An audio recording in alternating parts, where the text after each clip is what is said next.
enfants. Bonjour. Bienvenue à bord. Bonjour. Bonjour.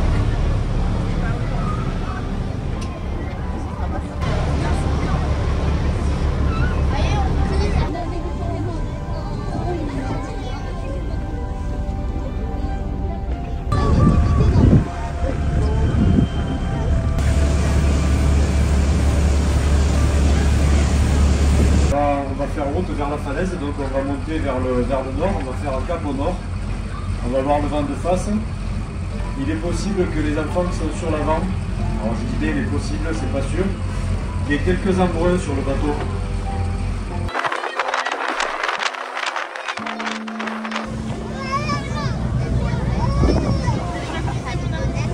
Donc le sémaphore est un établissement de la Marine nationale. Actuellement, il y a 11 personnes qui y travaillent.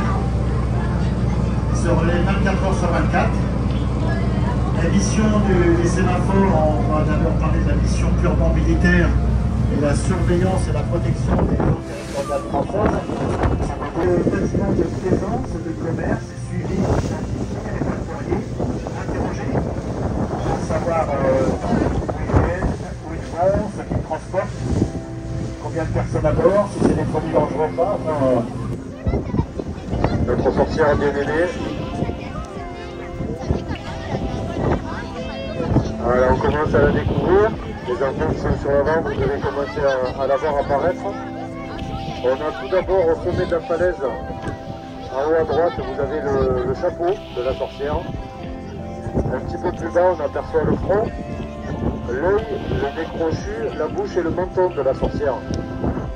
Les âges.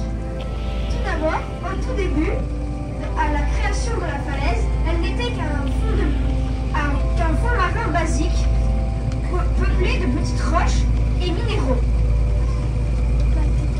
Après, les plaques tectoniques se sont heurtées et ont commencé à former la falaise. Des reliefs se sont créés au fur et à mesure. Plusieurs années plus tard, la falaise a commencé à prendre ses formes habituelles.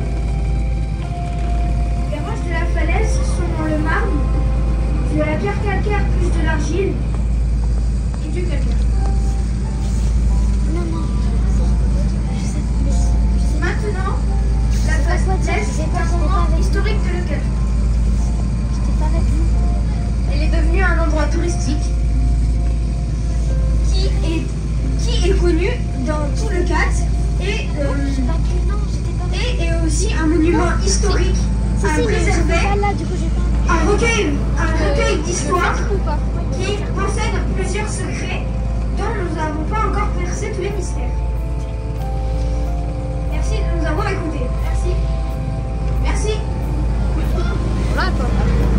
On avait oublié de dire qu'elle était longtemps confondue, notre falaise était longtemps confondue avec une ville de Grèce qui s'appelait Leucade.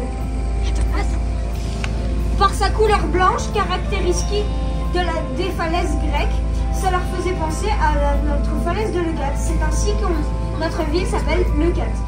Leucate est jumelée avec Leucade en Grèce. Maintenant, on fait des balades avec Leucate, la ville.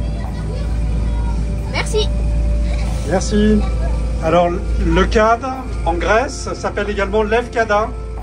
Et c'est effectivement, a priori, les Grecs qui ont découvert Leucate, qui constituait un point de mouillage possible, donc une étape, puisqu'il y avait des navires commerciaux qui apportaient de l'huile d'olive, du vin, qui circulaient sur toute la Méditerranée et qui faisaient un stop sur Leucate ou sur Agde.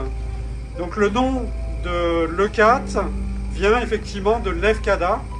Donc j'ai eu la chance d'y aller en voilier et c'est une île qui ressemble énormément à Leucate. Il y a des parcs à huîtres, on a une falaise blanche et on a un phare comme à Leucate. Comme vous le savez, en Méditerranée, on a des canyons sous-marins qui sont quand même assez profonds. Et là, on va vous expliquer un petit peu comment est-ce qu'ils se sont formés, d'où est-ce qu'ils sont nés en soi. Et on a moins d'impact. Les plantes ont aussi développé des moyens pour lutter contre les emprunts, le vent, le et la grande enfance, c'est la dune qui a fait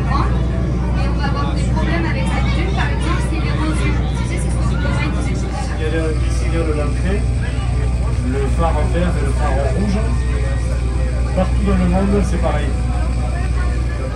Nous avons un nouveau capitaine à bord qui pilote le bateau, c'est Léon. Alors Léon, c'est sa petite récompense parce que c'est le nom qu'il a trouvé pour le jeu de double qui a été sélectionné. Tu veux dire le nom? Il s'appelle jeu d'observation et de rapidité des animaux marins de la Méditerranée. Et bravo en tout cas à tous d'avoir concouru et bravo à Léon qui est très fier sur son bateau.